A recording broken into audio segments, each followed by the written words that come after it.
नमस्कार, city post live में आपका स्वागत है। मैं हूं श्रीकांत प्रत्युष।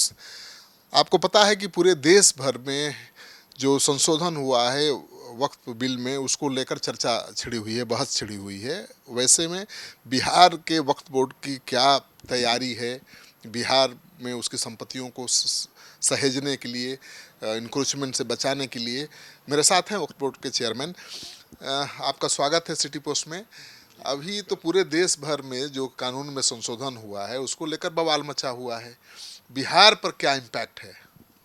जब तक हमारे बिहार के मुख्यमंत्री नीतीश कुमार जी हैं, वक्फ बोर्ड का बाल बांका नहीं होगा।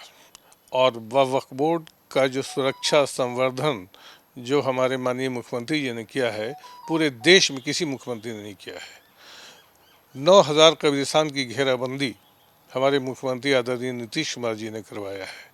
हर जिले में एक आवासीय विद्यालय वक्फ की ज़मीन पे करीब करीब 60 से 65 करोड़ के बजट से हर ज़िले में बन रहा है।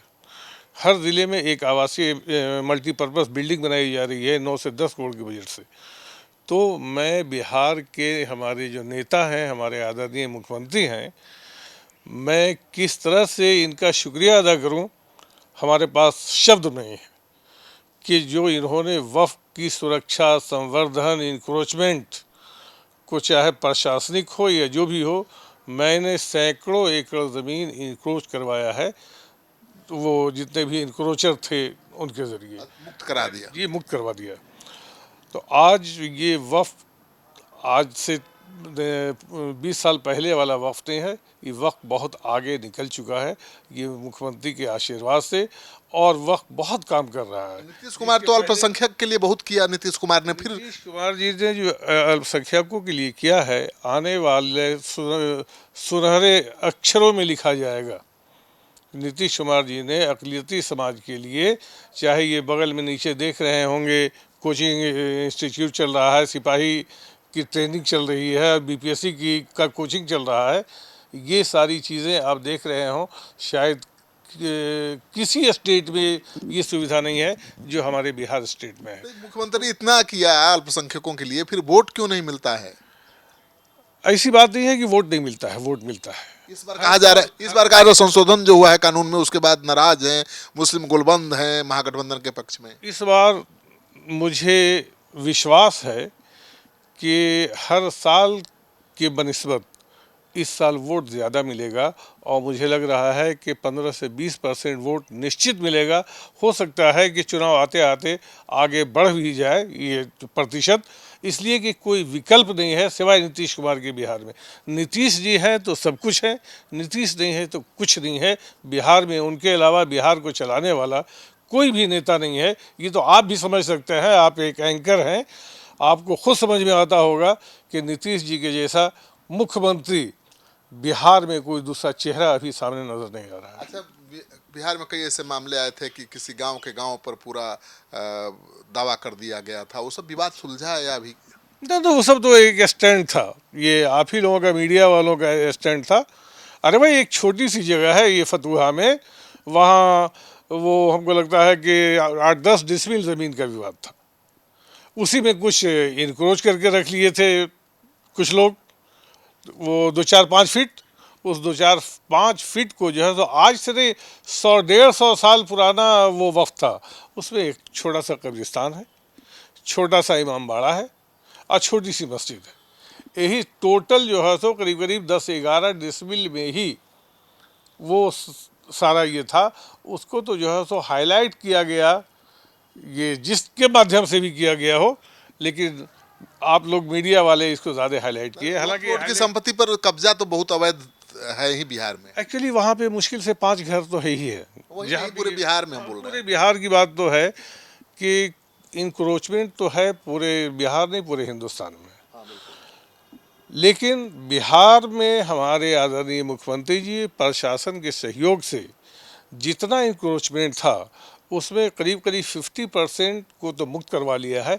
50% जो है सो हाई कोर्ट और ट्रिब्यूनल में उसकी सुनवाई चल रही है। कहा, ये भी तो आरोप लगता है कि वक्फ बोर्ड की संपत्ति पर कुछ लोगों का, मौलानाओं का कब्जा है, गरीब लोगों के काम नहीं आ पा रहा उसकी संपत्ति। नहीं, देखिए, ऐसा है कि वाकिफ़ उनके ख़ानदान के लोग थे। जो वक्फ हुआ उसके ख़ानदान के, और ये जो चलता है मुतवल्लीशिप, उनका जो है सो एक ख़ानदानी जो है सो चलता है कि, और वफ़नामे में ये लिखा हुआ होता है कि अभी हम मुतवल्ली हैं, हमारे बाद मेरा बेटा मुतवल्ली बनेगा, उसके बाद उनका पोता मुतवल्ली बनेगा। तो वफ़नामे से डिवेट हम लोग नहीं कर सकते हैं। हम लोग वहाँ पे वफ़नामे को देखते हैं और वही मुतवल्ली बनेगा जो उनके पूर्वजों ने एक डीड बना दिया है। डीड के हिसाब से ही मुतवल्ली हम लोग बनाते हैं, उसको हटा नहीं सकते। तो कैसे आय बढ़ाएंगे, वक्फ बोर्ड की आय कैसे बढ़ाएंगे, गरीबों की सेवा कैसे करेंगे? वक्फ बोर्ड की आय तो बढ़ ही रही है। जब मैं आया था तो इसकी आमदनी 12 लाख रुपये थी, आज करीब करीब 2.5 करोड़ रुपया है। और हमारे आदरणीय मुख्यमंत्री जी ने करीब करीब 2.5 करोड़ रुपया ग्रांट्स भी दिया है। और सारी फैसिलिटीज़, चाहे कब्रिस्तान की घेराबंदी हमारे मुख्यमंत्री करा रहे हैं, वो तो उन्हीं के सहयोग से हो रहा है। सरकारी स्तर से आज तक किसी सरकार ने कब्रिस्तान की घेराबंदी नहीं करवाई। सरकारी स्तर से किसी सरकार ने वो अल्पसंख्यक विद्यालय उन्होंने नहीं बनाया। हर ज़िले में एक अल्पसंख्यक विद्यालय बनाया जा रहा है।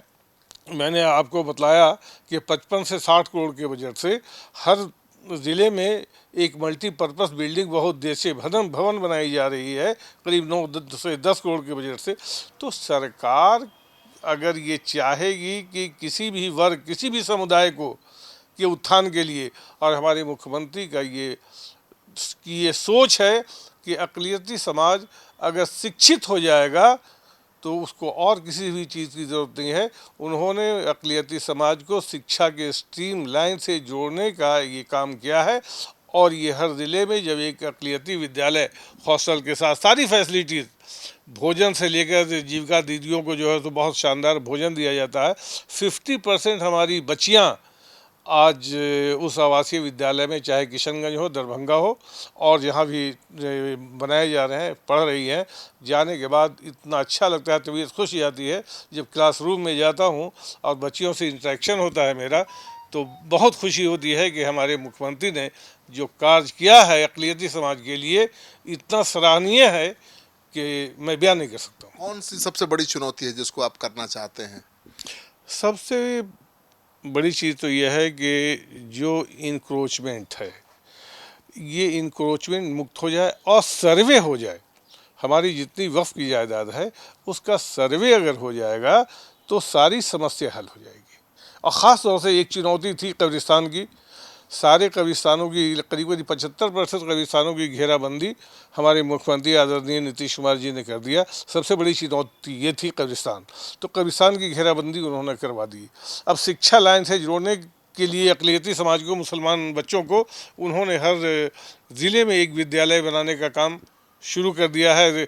2-3 जगह तो पठन पाठन का भी काम शुरू हो चुका है। तो इस मुख्यमंत्री के लिए तो मैं ये कहूँगा कि अक़लियती समाज को, आदरणीय नीतीश कुमार जी को गोद ले लेना चाहिए। कुछ एमपीज़ नेता अपने क्षेत्र के एक डिस्ट्रिक्ट को गोद लेते हैं, तो ये मैं कहूँगा कि पूरे बिहार के मुसलमान आज नीतीश कुमार को गोद ले लें और नीतीश कुमार के नक्श कदम पे चलने की कोशिश करें। बिहार में अगर अमन, चैन, शांति और ईमानदारी के साथ जो विकास कर रहे हैं, उसका साथ मुसलमानों को ईमानदारी से उसका बदल देना चाहिए, उसका हक अदा करना चाहिए, जो मुसलमानों के लिए हमारे आदरणीय नीतीश कुमार जी ने किया है।